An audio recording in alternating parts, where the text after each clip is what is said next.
Okay, hello everyone, and welcome to episode number 2 of Lads in Lockdown. My name's Mike. I'm your host for this episode, and I'm joined again by Billy and Dane and David. And we're continuing in our series of looking at the doctrine of the Sabbath.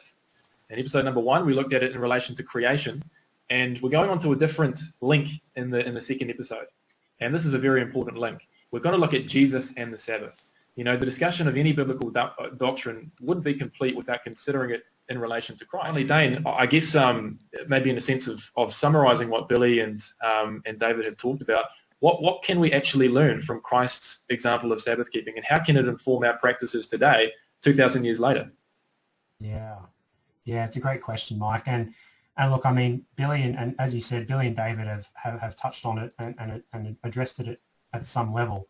I mean, Jesus ultimately models for us as Christians what it means to keep the Sabbath and contrasts it to the legalistic and burdening approach that the Pharisees tended to adopt. And it's easy for us to kind of look at these stories now and if you will, judge the Pharisees and sort of go, oh, you know, how could they be like that? How could they destroy God's day of fun and delight? And it's all well and good to say that, but I wonder how often do we kind of apply this to ourselves?